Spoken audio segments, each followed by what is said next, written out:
Hello ಸ್ನೇಹಿತರೆ, good morning. ಹೇಗಿದ್ದೀರಾ ಎಲ್ಲರೂ? ಇವತ್ತು ಸ್ನೇಹಿತರೆ ಸಾನುವಿನ ಒಂದು ಹೊಸ ಪ್ರಯತ್ನ. ಇಷ್ಟು ದಿನ ಅವಳು ಡ್ಯಾನ್ಸಲ್ಲಿ, ಸಿಂಗಿಂಗಲ್ಲಿ, ಸ್ಪೋರ್ಟ್ಸಲ್ಲಿ ಪಾರ್ಟಿಸಿಪೇಟ್ ಮಾಡ್ತಾ ಇದ್ಲು. For the first time drama ಅಲ್ಲಿ ಆ್ಯಕ್ಟ್ ಮಾಡ್ತಾ ಇದ್ದಾಳೆ. ಆ್ಯಕ್ಚುಲಿ ಅವಳಿಗೆ ಆ್ಯಕ್ಟಿಂಗ್ ಇಷ್ಟ. ರೀಲ್ಸ್ ಎಲ್ಲ ನನ್ನ ಜೊತೆ ಮಾಡ್ತಾಳೆ. ಮಾಡೋಣ ಮಾಡೋಣ ಅಂತ ಅವಳೇ ನನಗೆ ಹೇಳ್ತಾ ಇರ್ತಾಳೆ. ಹಾಗಾಗಿ ನಾನು ಮಾಡೋದು. ಆದರೆ ಮನೇಲಿ ಮಾಡೋದಕ್ಕೂ ಸ್ಟೇಜ್ ಮೇಲೆ ಮಾಡೋದಕ್ಕೂ ಬೇರೆ ಜನಗಳ ಜೊತೆ ಮಾಡೋದಕ್ಕೂ ತುಂಬಾನೇ ಡಿಫ್ರೆನ್ಸ್ ಇರುತ್ತಲ್ವಾ. ಅವರ ಮ್ಯಾಮ್ ಹೇಳ್ತಾ ಇದ್ರು, ನಾನು ಅವತ್ತು ಮಾತಾಡಿದಾಗ, ಕೆಲವೊಬ್ರು ಮಕ್ಕಳಿಗೆ ಸ್ಟೇಜ್ ಮೇಲೆ ಹೋದ ತಕ್ಷಣನೇ ಆ ಸ್ಟೇಜ್ ಫಿಯರ್ ಇಂದಾಗಿ ಲೈಫ್ ಲಾಂಗ್ ಟ್ರಾಮಾ ಆಗ್ಬಿಡತ್ತೆ. ಅದನ್ನೆಲ್ಲ ನೋಡಿ ನಾವು ಸೆಲೆಕ್ಟ್ ಮಾಡಬೇಕು. ಸೆಲೆಕ್ಟೆಡ್ ಸ್ಟೂಡೆಂಟ್ಸ್ ಮಾತ್ರನೇ, ಅಂದರೆ ಅವರ ಪರ್ಫಾರ್ಮೆನ್ಸ್ ಅವರು ಹೇಗೆ ಕೊಡ್ತಾರೆ, ಹೇಗೆ ಮಾತಾಡ್ತಾರೆ ಅಂತೆಲ್ಲನೂ ಗೊತ್ತಿರುತ್ತಲ್ವ, ಅಂಥವ್ರನ್ನ ಮಾತ್ರನೇ ನಾವು ಚೂಸ್ ಮಾಡೋದು ಅಂತ ಹೇಳಿದರು. ಆಗ ನಾನು ಇಲ್ಲ, ನಮ್ಮ ಸಾನು ಆ ಥರ ಅಲ್ಲ, ಅವಳಿಗೆ ಒಂದು ಚಾನ್ಸ್ ಕೊಟ್ಟು ನೋಡಿ ಅಂತ ಹೇಳಿದ್ದೆ. ಆ ರೀತಿಯಲ್ಲಿ ಅವ್ರ ಮ್ಯಾಮ್ ಕನ್ಸಿಡರ್ ಮಾಡಿ ಇವತ್ತು ಒಂದು ಇಂಟರ್ ಸ್ಕೂಲ್ ಕಾಂಪಿಟೇಷನ್ಗೆ ಅವಳಿಗೆ ಕರ್ಕೊಂಡು ಹೋಗಿದ್ದಾರೆ. ಚೆನ್ನಾಗಿ ಮಾಡಿರ್ತಾಳೆ, ಕಾನ್ಫಿಡೆನ್ಸ್ ಆಗಿ ಮಾಡಿರ್ತಾಳೆ ಅಂತ ಅಂದ್ಕೊಳ್ತೀನಿ. ತುಂಬ ಚಿಕ್ಕ ಆ್ಯಕ್ಟ್ ಅದು ಅಷ್ಟೇ. ಬಟ್ ಸ್ಟಿಲ್ ಅದರಲ್ಲಿ ಇರೋದು 3 ಜನ ಅಂತೆ. ಸೊ 3 ಜನ ಇದ್ದಾಗ ಅಬ್ಸರ್ವೇಷನ್ ಕೂಡ ಜಾಸ್ತಿ ಇರುತ್ತೆ. ಸೊ ಬಂದಮೇಲೆ ಕೇಳೋಣ ಅವಳಿಗೆ ಹೇಗನ್ನಿಸ್ತು, ಹೇಗಿತ್ತು ಅಂತ. ನನ್ನ ಪ್ರಕಾರ ಅವಳು ತುಂಬಾ ಕ್ಯಾಶುವಲ್ ಆಗೇನೆ ಹೇಳ್ತಾಳೆ, ತುಂಬಾ ಎಕ್ಸಾಜರೇಟ್ ಆಗಿ ಏನೂ ಹೇಳೋದಿಲ್ಲ. ಅವ್ರ ಮ್ಯಾಮ್ ಹೇಳ್ತಾ ಇದ್ದಿದ್ದು, ನಾಟಕ ಅಂದಮೇಲೆ ಮ್ಯಾಮ್ ಒಂಥರ ಎಕ್ಸಾಜರೇಟ್ ಮಾಡಿ ಹೇಳಬೇಕಲ್ವಾ, ಎಕ್ಸ್ಪ್ರೆಷನ್ಸ್ ಎಲ್ಲ ತೋರಿಸ್ಬೇಕು, ವಾಯ್ಸ್ ಲೌಡ್ ಇರಬೇಕು, ಹೈ ಲೋ ಎಲ್ಲ ಇರಬೇಕು, ಏನೇನೋ ಹೇಳಿದ್ರು. ಅದೆಲ್ಲನೂ ಸಾನು ನಿಂತ್ಕೊಂಡು ಕೇಳಿಸ್ಕೊಂಡಿದ್ಲು. ಮೇ ಬಿ ಎಲ್ಲನೂ ಫಾಲೋ ಮಾಡಿರ್ತಾಳೆ ಅಂತಾನೆ ಅಂದ್ಕೊಳ್ತೀನಿ. ಅವಳು ತುಂಬಾ ಕ್ಯಾಶುವಲ್. ಅವಳಿಗೆ ಏನೇ ಹೇಳಿ ಏನೇ ಮಾಡಿಸಿ ಮಾಡಿಬಿಡ್ತಾಳೆ. ಅದರ ಇಂಪಾರ್ಟೆನ್ಸ್ ಅವಳಿಗೆ ಅಷ್ಟೊಂದು ಗೊತ್ತಿರೋದಿಲ್ಲ. ಬಟ್ ನಾವು ಹೇಳಿದ ಥರ ಮಾಡ್ತಾಳೆ. ಅದೇ ರೀತಿ ಇವತ್ತು ಮಾಡಿದಾಳೆ ಅಂತ ಅಂದ್ಕೊಳ್ತೀನಿ. ಬನ್ನಿ ಸ್ನೇಹಿತರೆ, ನಮ್ಮ ದಿನ ಹೇಗೋಗುತ್ತೆ ನೋಡೋಣ. ಇವಾಗ ತಾನೇ ತಿಂಡಿ ಮುಗಿಸಿದ್ದೀನಿ, ಪೂಜೆ ಆಯಿತು, ತಿಂಡಿ ಆಯಿತು. ಈಗ ನಾನು ಸಾನುಗೆ ಒಂದು ಡ್ರೆಸ್ ಮಾಡ್ತಾ ಇದ್ದೆ, ಅದನ್ನು ಕಂಪ್ಲೀಟ್ ಮಾಡೋಣ ಅಂತ ಅಂದ್ಕೊಳ್ತಾ ಇದ್ದೀನಿ. ತುಂಬ ದಿನ ಆಯಿತು ಶುರು ಮಾಡಿ. ನನಗೆ ಬ್ಯಾಕ್ ಪೇನ್ ಜಾಸ್ತಿ ಆಗಿಬಿಟ್ಟಿರೋದ್ರಿಂದ ಜಾಸ್ತಿ ಅದನ್ನು ಮಾಡೋದಕ್ಕೆ ಆಗ್ತಾ ಇಲ್ಲ, ಜಾಸ್ತಿ ಟೈಮ್ ಅದಕ್ಕೆ ಕೊಡೋದಕ್ಕೆ ಆಗ್ತಾ ಇಲ್ಲ. ಮೊದಲಾದರೆ ನಾನು ಸ್ವಲ್ಪ ಫ್ರೀ ಟೈಮ್ ಇಟ್ಕೊಂಡು ದಿನದಲ್ಲಿ 1-2-3 ಅವರ್ ಕೂತ್ಕೊಂಡು ಮಾಡ್ತಾ ಇದ್ದೆ. ಬಟ್ ಈಗ ಆಗ್ತಾ ಇಲ್ಲ. ರಾಜೇಶ್, ಅದು ಯಾಕೆ ಮಾಡ್ತೀಯಾ, ಅಷ್ಟೊಂದು ನೋವಿಸ್ಕೊಂಡು ಮಾಡಬೇಡ ಅಂತ ಹೇಳ್ತಾರೆ. ಬಟ್ ನನಗೆ ಇಷ್ಟಪಟ್ಟು ಮಾಡೋ ಕೆಲಸ ಅದು. ಅಂದರೆ ದಿನ ಮಾಡ್ತೀನಿ ಅನ್ನೋ ಥರ ಏನಿಲ್ಲ. ನನಗೆ ಯಾವಾಗ ಫ್ರೀ ಇದ್ದೀನಿ ಅನಿಸುತ್ತೋ, ಸ್ವಲ್ಪ ದಿನ ಮಾಡಿರೋ ಕೆಲಸ ಮಾಡಿ ಮಾಡಿ ಬೇಜಾರಾಗಿದೆ ಅನಿಸುತ್ತೋ ಅಂಥ ಟೈಮಲ್ಲಿ ನಾನು ಸ್ಟಿಚಿಂಗ್ ಮಾಡೋದು. ಕೆಲವೊಬ್ರು ಹೇಳ್ತಾರಲ್ವ, it's a stress busting thing ಅಂತ. ನನಗೆ ಸ್ಟಿಚಿಂಗ್, ಎಂಬ್ರಾಯ್ಡ್ರಿ ಮಾಡೋದು ಎಲ್ಲ ಕೂಡ ಒಂಥರ ಸ್ಟ್ರೆಸ್ ಬಸ್ಟಿಂಗ್ ಥಿಂಗ್. ಸೊ ಅದನ್ನು ಮಾಡೋಣ ಅಂತ ಅಂದ್ಕೊಂಡಿದ್ದೀನಿ. ಟೈಮ್ ಇದೆ, ಇನ್ನು ಸಾನು ಹೋಗಿ ಕರ್ಕೊಂಡು ಬರಬೇಕು. 3-3:30 ಮೇಲೆ ಫೋನ್ ಮಾಡಿ ಎಷ್ಟು ಗಂಟೆಗೆ ಬರ್ತಾರೆ ಹೇಳ್ತೀವಿ ಅಂತ ಹೇಳಿದ್ದಾರೆ. ಸೊ ಅಲ್ಲಿ ತನಕ ಫ್ರೀ ಇದ್ದೀನಿ. ಮಧ್ಯಾಹ್ನದ ಅಡುಗೆಗೆ ಮಾಡಬೇಕು. ಇಬ್ಬರೇ, ರಾಜೇಶ್ ಆಫೀಸ್ಗೆ ಹೋಗಿದ್ದಾರಲ್ಲ, ಅವ್ರೇನು ಊಟ ಮಾಡಲ್ಲ. ಸೊ ಬನ್ನಿ ನಮ್ಮ ದಿನ ಹೇಗೆ ಹೋಗುತ್ತೆ ನೋಡೋಣ. ಇವತ್ತಿನ ಡ್ರಾಮಾ ಕಾಂಪಿಟೇಷನ್ಗೆ ನಿನ್ನೆಯಿಂದಾನೇ ತಯಾರಿ ಶುರು ಆಗಿದೆ. ನಿನ್ನೆ ಎಲ್ಲ ಏನು ಮಾಡ್ಕೊಂಡ್ವಿ ಅಂದರೆ, ಸಾನು ಏನು ಕ್ಯಾರೆಕ್ಟರ್ ಮಾಡ್ತಾ ಇದ್ದಾಳೋ ಆ ಕ್ಯಾರೆಕ್ಟರ್ಗೆ ಕರ್ಲಿ ಹೇರ್ ಇರೋದಂತೆ. ನಮ್ಮ ಸಾನುಗೆ ನಂತರ ಸ್ಟ್ರೇಟ್ ಹೇರು, ಸ್ಮೂತ್ ಹೇರು. ಅದಕ್ಕೆ ನಾವು ಏನೇ ಸ್ಟೈಲ್ ಮಾಡಿದ್ರೂ ನಿಲ್ಲೋದಿಲ್ಲ. ಅದೇನಾದರೂ ನಿಲ್ಲಬೇಕು ಅನ್ನೋ ಹಾಗಿದ್ರೆ ನಾವು ಅದಕ್ಕೆ ಸ್ಪ್ರೇ ಮಾಡಬೇಕು. ಹೇರ್ ಸೆಟ್ಟಿಂಗ್ ಸ್ಪ್ರೇ ಬರುತ್ತಲ್ಲ, ಅದು ನಾನು ಯೂಸ್ ಮಾಡಿಲ್ಲ, ತೊಗೊಂಡು ಇಲ್ಲ. ಬರೀ ಇದಕ್ಕೊಂದು ತೊಗೊಳ್ಬೇಕಾಗಿತ್ತು ಅಷ್ಟೇ, ನಾನು ತೊಗೊಂಡಿಲ್ಲ. ಅದಕ್ಕೆ ಕೂದಲನ್ನ ಒದ್ದೆ ಮಾಡ್ಕೊಂಡು ಬಾ ಅಂತ ಹೇಳಿ ಕಳಿಸಿದ್ದೆ. ಸಾನು ಜುಟ್ಟು ಹಾಕ್ಬಿಟ್ಟು ಆ ಜುಟ್ಟನ್ನು ಮಾತ್ರನೇ ನೀರಲ್ಲಿ ಅದ್ದಿದ್ದಾಳೆ. ಅದು ಫುಲ್ ಒದ್ದೆ ಆಗಿಲ್ಲ, ಬರೀ ಹೇರ್ ಲೆಂತ್ ಮಾತ್ರನೇ ಆಗಿದೆ. ಎಲ್ಲಿ ಅವಳು ರಬ್ಬರ್ ಬ್ಯಾಂಡ್ ಹಾಕಿದ್ದಾಳೋ ಅಲ್ಲಿ ಒದ್ದೆನೇ ಆಗಿರಲಿಲ್ಲ. ಅದಕ್ಕೆ ನಾನೀಗ ಸ್ಪ್ರೇ ಮಾಡಿಕೊಂಡು ಕರ್ಲಿ ಹೇರ್ ಮಾಡೋದಕ್ಕೆ ನ್ಯಾಚುರಲ್ ಆಗಿ ತಯಾರಿ ಮಾಡ್ತಾ ಇದ್ದೀನಿ. ನಾನೊಂದ್ಸರಿ ನನ್ನ ಚೈಲ್ಡ್ಹುಡ್ ಡೇಸಲ್ಲಿ ಇದೇ ಥರ ಒಂದು ಡ್ಯಾನ್ಸಿಗೆ ಸೇರಿಕೊಂಡಿದ್ದೆ. ಅವರು ಒಂದು ದಿನ ಮುಂಚೆನೇ ನಮಗೆ ಈ ಥರ ಜಡೆ ಹಾಕಿ ಬಿಟ್ಟು ಮಾರನೇ ದಿನ ಅದನ್ನು ತೆಗೆದಿದ್ರು.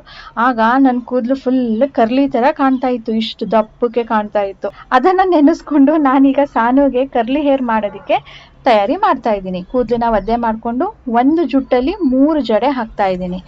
ಅದಕ್ಕೆ ನಾನು ಏನು ಹೇಳಿದ್ದೀನಿ ಸಾನುಗೆ ಅಂದರೆ, ಸ್ಕೂಲ್ಗೆ ಹೋಗಬೇಕಾದ್ರೆ ಕೂಡ ನೀನು ಇದನ್ನು ತೆಗಿಯೋ ಹಾಗಿಲ್ಲ.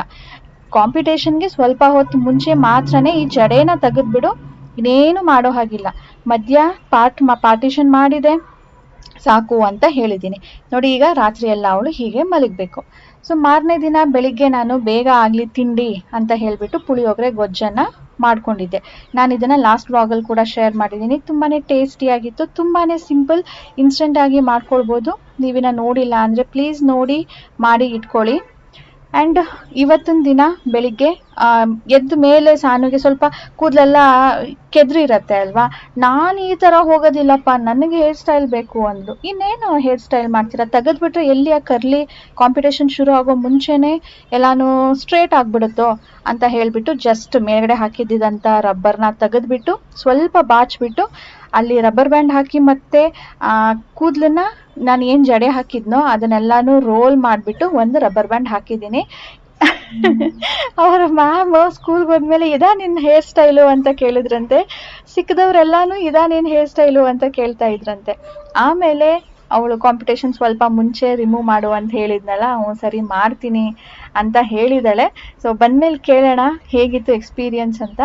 ಸೊ ಈಗ ತಿಂಡಿ ಮಾಡಿ ಹೊರಡೋದಕ್ಕೆ ರೆಡಿ ಆಗ್ತಾ ಇದ್ದಾಳೆ. ಇವತ್ತು 7:15 ಸ್ಕೂಲಲ್ಲಿ ಇರಬೇಕು ಅಂತ ಹೇಳಿದ್ರು. ಸೊ ಯೂಶ್ವಲಿ ನಾನು 6:15 ಸ್ಟಾರ್ಟ್ ಮಾಡ್ತಾ ಇದ್ದಿದ್ದು ನನ್ನ ಡೇ. ಇವತ್ತು 6ಗೆ ಎದ್ದು ಎಲ್ಲಾನು ತಯಾರಿ ಮಾಡಿಕೊಂಡು 7 ಅರೌಂಡ್ ಎಲ್ಲಾನು ಕೂಡ ಸಾನು ಹೊರಡಬೇಕು. ಅದ್ರ ಜೊತೆನೆ ರಾಜೇಶ್ ಇವತ್ತು ಆಫೀಸ್ಗೆ ಕೂಡ ಹೊರಡ್ತಾ ಇದ್ದಾರೆ. ಇಬ್ಬರಿಗೂ ಬಾಕ್ಸ್ ಪ್ಯಾಕ್ ಮಾಡಿ 2 ಸ್ನ್ಯಾಕ್ಸ್ ಹಾಕಿ, ಸಂಜೆಗೂ ಸಾನು ಬರೋದು ಲೇಟ್ ಆಗುತ್ತಲ್ಲ ಅದಕ್ಕೆ ಎಲ್ಲ ಪ್ಯಾಕ್ ಮಾಡಿ ಕೊಡ್ತಾ ಇದ್ದೀನಿ. ಅದನ್ನು ನೋಡ್ಬಿಟ್ಟು ರಾಜೇಶು, ಓಹೋ ಏನಿದು ತಿಂಡಿಮಯ ಇಷ್ಟೊಂದು ಕೊಡ್ತಾ ಇದೆಯಾ ಅಂತ ಕೇಳ್ತಾ ಇದ್ರು. ಸೊ ಸಾನು ಒಬ್ಬಳೇ ಅಲ್ಲ, ನಾವು ಕೂಡ ಈಕ್ವಲಿ ಎಕ್ಸೈಟೆಡ್ ಆಗಿದ್ದೀವಿ ಅವಳ drama ಕಾಂಪಿಟೇಷನ್ಗೆ.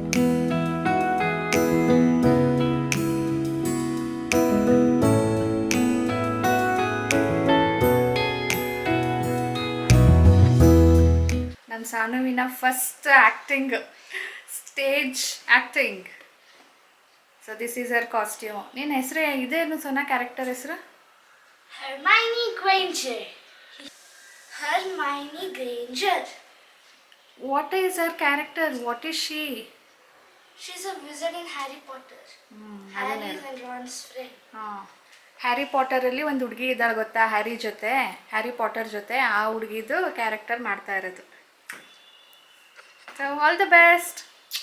May your acting career start with this. Bye. Bye. Sanu ಇವತ್ತು ಬೇಗನೆ ಹೋದ್ಲಲ್ಲ, ಇನ್ನೇನು ನಾನು ಕೂಡ ಮಲಗಲಿಲ್ಲ. ಬೇಗ ಸ್ವಲ್ಪ ಕೆಲಸ ಮುಗಿಸ್ಕೊಳ್ಳೋಣ ಅಂದ್ಕೊಂಡು ಮನೆ ಕೆಲಸನೆಲ್ಲ ಮುಗಿಸ್ಕೊಂಡು ಪೂಜೆ ತಿಂಡಿ ಎಲ್ಲ ಆದಮೇಲೆ ನಾನು ಹೇಳಿದ್ನಲ್ಲ, ನನಗೊಂಥರ ಸ್ಟಿಚಿಂಗ್ ಇಂಟ್ರೆಸ್ಟ್, ಸ್ಟ್ರೆಸ್ ಬರ್ಸ್ಟಿಂಗ್ ಅಂತಲೇ ಹೇಳ್ಬೋದು. ನನಗೇನೂ ಕೆಲಸ ಇಲ್ಲ ಅಂದರೆ ನಾನು ಇದನ್ನೇ ಮೊದಲು ಮಾಡೋದು.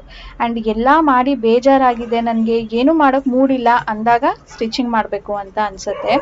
ನಾನು ಯೂಶ್ವಲಿ ಯೂಟ್ಯೂಬಲ್ಲಿ ಫಾಲೋ ಮಾಡೋದು 2 ಚಾನಲ್. ಒಂದು ರೆಸಿಪೀಸ್ ಏನಾದರೂ ಬೇಕು ಅಂದಾಗ ಹೊಸ ರೆಸಿಪೀಸ್, ಇಲ್ಲ ಅಂದರೆ ಟೇಲರಿಂಗ್ದು ಇದು ಯಾವುದಾದ್ರೂ ನನಗೆ ಹೊಲಿಬೇಕು ಅನ್ನಿಸ್ದಾಗ ಅದನ್ನು ಹೇಗೆ ಮಾಡೋದು ಅಂತ ಹೇಳ್ಬಿಟ್ಟು 4-5 ವಿಡಿಯೋ ಅದ್ರ ರಿಲೇಟೆಡೇ ನೋಡಿರ್ತೀನಿ. ಸೊ ಅದೇ ಥರ ನೋಡಿ ನಾನು ಇವತ್ತೊಂದು ಡ್ರೆಸ್ಸನ್ನು ಟ್ರೈ ಮಾಡ್ತಾ ಇರೋದು. ಇದು ಫುಲ್ ಕಂಪ್ಲೀಟ್ ಆದಮೇಲೆ ನಾನು ನಿಮಗೆ ತೋರಿಸ್ತೀನಿ, ತಿಳಿಸ್ತೀನಿ ಹೇಗೆ ಮಾಡಿದ್ದೀನಿ, ಇದು ಯಾಕೆ ಮಾಡಿದ್ದೀನಿ ಅಂತ ಹೇಳ್ಬಿಟ್ಟು.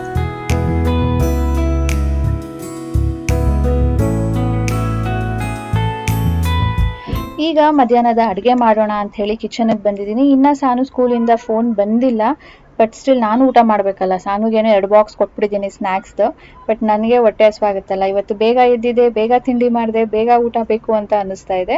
ಸೊ ಈಗ ಅಡುಗೆ ಪ್ರಿಪ್ರೇಷನ್ ಮಾಡ್ಕೊಳ್ತಾ ಇದ್ದೀನಿ. ಹಾಗೆ ಲಾಸ್ಟ್ ವ್ಲಾಗಲ್ಲಿ ನನ್ನ ಕನ್ಫ್ಯೂಷನ್ ಬಗ್ಗೆ ನಿಮ್ಮ ಹತ್ರ ಕೇಳಿದ್ದೆ, ನಿಮ್ಗೆ ಏನು ಅನ್ನಿಸ್ತಾ ಇದೆ ಅಂತ. ತುಂಬ ಜನ ನನಗೇನು ಅನ್ನಿಸ್ತಾ ಇತ್ತು ಅದೇ ಥರ ನಿಮಗೂ ಅನಿಸಿದೆ ಅಂತ ನೀವು ಕೂಡ ಕಾಮೆಂಟ್ ಮಾಡಿದ್ರಿ. So we are rethinking in the sense, ನಾವು ತುಂಬ ಕಾರ್ಗಳನ್ನ ನೋಡಿ ಆ ಕಾರನ್ನು ಸೆಲೆಕ್ಟ್ ಮಾಡಿದ್ದು. ಅದು ಇಲ್ಲ ಅಂದರೆ ನಾವು ಯಾವುದು ತಗೊಳ್ಳೋದು ಅಂತ ಸೆಕೆಂಡ್ ಬೆಸ್ಟ್ ಆಪ್ಷನ್ ಯಾವುದು ಅಂತ ನಾವು ಯಾವತ್ತೂ ಯೋಚನೆ ಮಾಡಿರಲಿಲ್ಲ. ಬಟ್ ಈಗ ಈ ಥರ ಎಲ್ಲ ಸಿಚುವೇಶನ್ಸ್ ಆಗಿರೋದ್ರಿಂದ ಯಾವುದು ಈಗ ನಮಗೆ ಸೆಕೆಂಡ್ ಬೆಸ್ಟ್ ಆಪ್ಷನ್ ಅಂತ ಯೋಚನೆ ಮಾಡ್ತಾ ಇದ್ದೀವಿ. ನೀವು ಕೂಡ ತುಂಬ ಹೇಳಿದ್ರಿ, ನೀವು ಯಾವುದೆಲ್ಲ ತೊಗೊಂಡಿದ್ದೀರಾ, ನೀವು ಯಾವ ಸಿಚುವೇಶನಲ್ಲಿ ನೀವು ಚೂಸ್ ಮಾಡಿದ್ರಿ ಅಂತೆಲ್ಲನೂ ನೋಡಿದ್ದೀನಿ, ಎಲ್ಲನೂ ಕನ್ಸಿಡರ್ ಮಾಡಿ ನಾವು ಕೂಡ ಈಗ ಥಿಂಕಿಂಗ್ ಶುರು ಮಾಡಿದ್ದೀವಿ. Thank you for all your opinions and suggestions. And ಇವತ್ತಿನ ವಿಡಿಯೋ ಇಷ್ಟ ಆಗಿದ್ರೆ ಪ್ಲೀಸ್ ಲೈಕ್ ಮಾಡೋದನ್ನು ಮರಿಬೇಡಿ.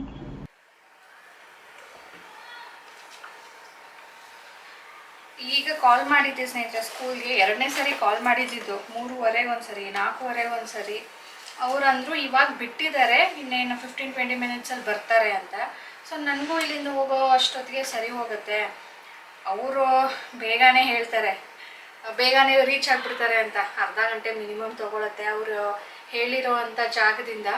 ಸೊ ನಾನು ಇಲ್ಲಿಂದ ಹೋಗೋ ತನಕ ಅಷ್ಟೇ ಆಗುತ್ತಲ್ಲ, ಬಿಡು ಒಂದು 5-10 ನಿಮಿಷ ಹೋಗ್ಬಿಟ್ಟು ಅಲ್ಲೇ ಕಾಯೋಣ.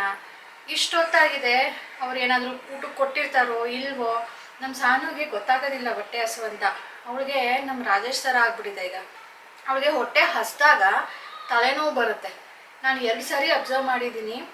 ಈಗ ಅವಳಿಗೆ ಬ್ಯಾಡ್ಮಿಂಟನ್ ಪ್ರಾಕ್ಟೀಸ್ ಅಂದ್ಬಿಟ್ಟು ಸ್ಕೂಲಲ್ಲಿ ಎಕ್ಸ್ಟ್ರಾ 1 ಅವರ್ ಇಟ್ಕೊಳ್ತಾರಲ್ಲ, ಅಲ್ಲಿಂದ ಮನೆಗೆ ಬರೋ ತನಕ ಅಮ್ಮ ತಲೆನೋವ್ತಾ ಇದೆ ಅಂತ ಹೇಳ್ತಾಳೆ. ಸರಿ ಫ್ರೆಶ್ ಅಪ್ ಆಗಿ ಬಾ, ಮೊದಲು ಊಟ ಮಾಡು ಅಂದರೆ ಊಟ ಮಾಡಿದ ಮೇಲೆ ಅಮ್ಮಮ್ಮ ತಲೆನೋವು ಹೊರಟೋಯ್ತು ಮಮ್ಮ ಅಂತಾಳೆ. ನಮ್ಮ ರಾಜೇಶ್ಗೂ ಅಷ್ಟೇ ಹೊಟ್ಟೆ ಹಸು ಅಂತ ಅವ್ರಿಗೆ ಗೊತ್ತಾಗ್ತಾ ಇರಲಿಲ್ಲ, ತಲೆನೋವು ಬರ್ತಾ ಇತ್ತು. ಸೊ ಆ ಥರ ಅವಳಿಗೆ ನೋಡಿ ಈಗಲೇ ಬರ್ತಾ ಇದೆ. ನಾನು ಏನಾದರೂ ತೊಗೊಂಡೋಗ್ತೀನಿ ತಿನ್ನೋದಕ್ಕೆ. ಅಲ್ಲಿ ಬರ್ತಾ ಏನಾದರೂ ಕೊಡ್ತೀನಿ, ಗಾಡಿಯಲ್ಲೇ ತಿನ್ಕೊಂಡು ಬರ್ತಾಳೆ. ಬಂದಮೇಲೆ ಊಟ ಮಾಡೋಕ್ಕೆ ಸರಿ ಹೋಗುತ್ತೆ. ಸೊ ಬನ್ನಿ ಹೋಗಿ ಬರೋಣ. ರಾಣಿ ಬಂದ್ಲಪ್ಪ, ಏನೋ ಹೇಳ್ತಿದ್ಲು ಹೇರ್ ಸ್ಟೈಲ್ದು. It was amazing.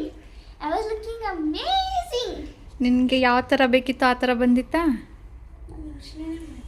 ಏನು ಯೋಚನೆ ಮಾಡಿಲ್ಲ ನಾನು. I think I wanted it to be like hers, like ಹಿಂಗೆ ಬರುತ್ತೆ. ಬಟ್ ಅದಕ್ಕಿಂತ ಚೆನ್ನಾಗಿ ಬಂದಿತ್ತು. ಹೆಂಗಿತ್ತು? ನಂದ ಹಾಂ, ನಾನು ಫ್ಲಾಟ್ ಆಗಿ ಇತ್ತು ಹಿಂಗೆ, ಹಾ. ಬಟ್ ಹಿಂಗೆ ಬಂದಿತ್ತು. ಇಲ್ಲೂ ಇದೆ ಅನ್ಸುತ್ತೆ. I didn't want to wear one shoot, but it was too hot. ಈಗ ಹಂಗಂಗೆ ಇದೆ, ಬಟ್ ಕಡಿಮೆ ಇದೆ. ಹಿಂಗೆ ಇತ್ತಾ ಇದಕ್ಕಿಂತ ಜಾಸ್ತಿ ಇತ್ತಾ? ಗೊತ್ತಿಲ್ಲ, ನೋಡೋಣ. ನೋಡು.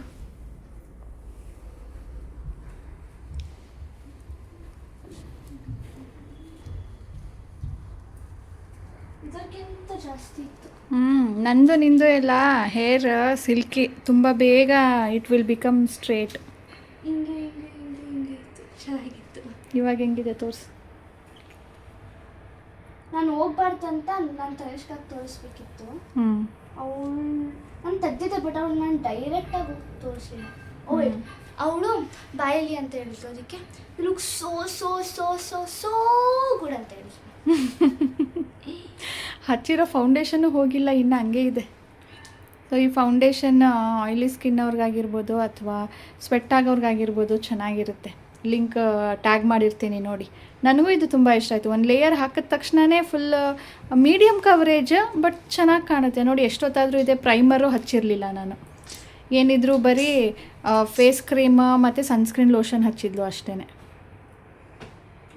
ಗುಡ್. ನೀನು ಆ ಡ್ರಾಮಾ ಚೆನ್ನಾಗಿ ಹೋಗಿ ಬಂತ? ಏನು ಮಿಸ್ ಆಗಿಲ್ವಾ? ಯಾರು? ನೀನೇ ಮಿಸ್ ಮಾಡ್ಬಿಟ್ಟ ಕೋತಿ? ಒಂದು ಸ್ಪೀಚ್ ಹೇಳ್ಬೇಕಿತ್ತು ಅಷ್ಟೇ, ಅದು ಮರ್ತೋದೆ. ಬಟ್ ಬೇರೆ ಡೈಲಾಗ್ಸ್ ಎಲ್ಲ? ಡೈಲಾಗ್ಸ್ ಏನಿಲ್ಲ. ಒಬ್ಬ ಶರ್ಲಾಕ್ ಹೋಮ್ಸ್ ಅವನು ವಾಟ್ ಐ ರಿಸೀವ್ಡ್ ಏನೋ ಅದು ಒಂಚೂರೆಲ್ಲ ಮರ್ತೋದ ಅಷ್ಟೇ, ಬೇರೆದೆಲ್ಲ ಸರಿ. Okay, but unfortunately we didn't win anything. It's okay. But what matters is ನೀನು ಸ್ಟೇಜ್ ಮೇಲೆ ಹೋಗಿ ಮಾತಾಡಿದ್ದು ಕಾನ್ಫಿಡೆನ್ಸ್ ಆಗಿ. ನಾನು ಮಾತಾಡಿದೆ ಸ್ಟೇಜ್ ಮೇಲೆ, ಅಲ್ವಾ ಅಮ್ಮ ಹೇಳಿದೆ. ನೀನು ಹೋಗ್ಬಿಟ್ಟು thank you for giving the opportunity ಅಂತ ಹೇಳಬೇಕಲ್ವಾ, ಈ ಥರ ಮಾಡ್ತಾ ಇರಿ ನಾವು ಬರ್ತಾ ಇರ್ತೀವಿ ಅಂತ. ನಾನು ಹೇಳಿದೆ I hope I move forward and come to many competitions like this. ಏನೋ ಸ್ಪೋರ್ಟ್ಸ್ ಮೀಟ್ ಏನೋ ಇದೆಯಂತೆ. ಅದಕ್ಕೆ ನಿಮಗೆ ಬ್ಯಾಡ್ಮಿಂಟನ್ಗೆ ಪ್ರಾಕ್ಟೀಸ್ ಕೊಡ್ತಾ ಇರೋದು. ಕಲ್ತ್ಕೋ ಸರಿಯಾಗಿ, ಅದರಲ್ಲಾದರೂ ವಿನ್ ಆಗುವಂತೆ. But good, you took the opportunity without fear and spoke something. ಏನಾದರೂ ಮಾತಾಡು ಪರವಾಗಿಲ್ಲ, ಒಟ್ಟಿನಲ್ಲಿ ಹೋಗಿ ಧೈರ್ಯದಿಂದ ಮಾತಾಡ್ದಲ್ಲ, ಅದು important. Keep it up. Proud of you. Love you. ಆಮೇಲೆ ತನಿಷ್ಕಾ ಹೇಳಿದ್ರು ಯು ಸ್ಪೋಕ್ ಗುಡ್ ಅಂತ. I thought maybe she was not telling the truth. Later I asked oh she